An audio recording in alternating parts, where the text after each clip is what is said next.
saan man sulok ng mundo. Hello everyone! Dahil stay home kami ng aking alaga for today, tapos na siyang mag-lunch, ako'y magluluto ng aking ulam. My simple recipe.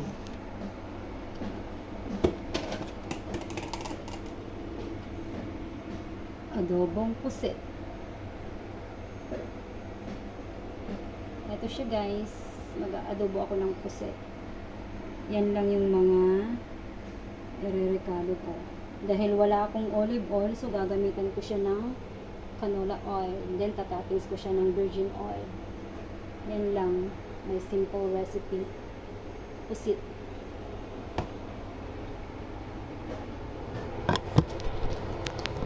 Lulutuin ko muna ang aking ulam. Hindi makikita.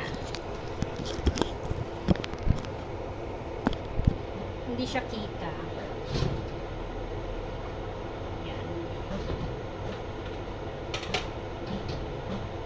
Mainit na yung fan. Kawali.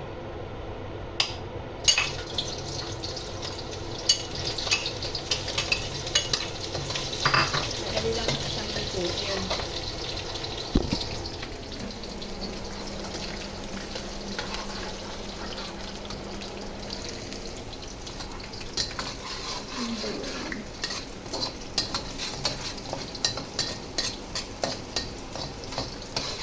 Hindi pa ako nag-lunch, kaya kailangan kong lutuin ang puset. Namiss kong mag-ulam ng adobong puset guys. Madali lang siyang lutuin, masarap pa. Meron akong sili, kamatis. Siyempre hindi mawawala yung laurel, tsaka konting nor cubes at tsaka Ajinomoto. Yan. Black pepper ground, yung silver swan soy sauce, oyster, extra virgin oil, at tsaka canola oil. Tsaka yung pusit for one person to eat. It's me. Yan. Sunod ko yung kamatis. Kailangan ko siyang lutuin na ayos. Then I put the pusit. Magpapakit pa naman ang inday habang nagluluto ng pusit. Pusit kayo dyan.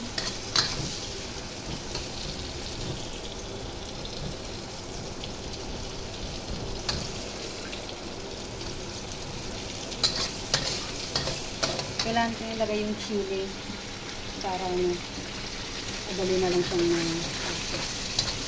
tingnan lang. Hindi ako naglalagay ng tubig sa pusit para mas malasa siya.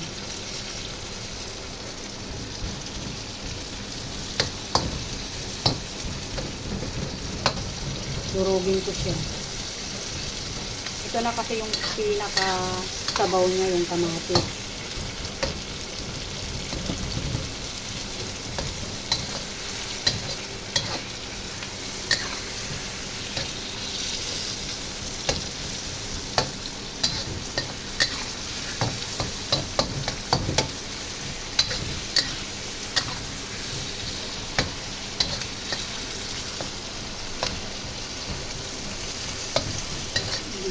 Yan, lalagay ko na yung pusit.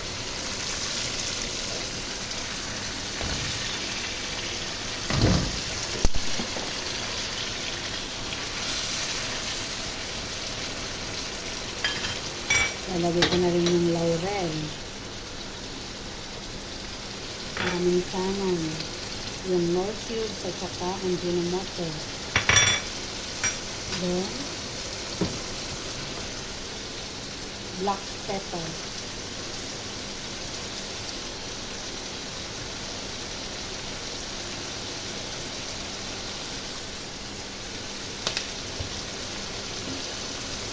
Yung silver swan, papatakan ko lang sa konti para magmukha naman siyang hindi anemic. Then konting oyster para may lasa siya. Alam ko naman na yung lasa yung timpla niya. Kaya pinapatakan ko na lang siya. I-stir ko na siya.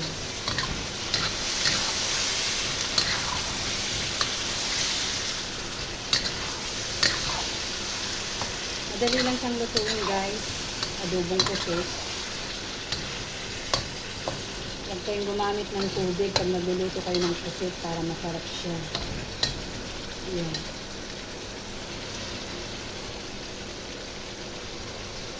Then, itatapos ko yung virgin oil.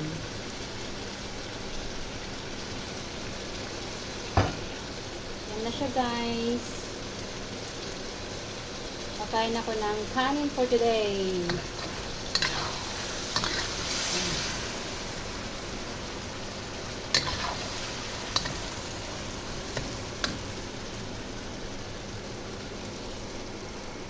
Yummy.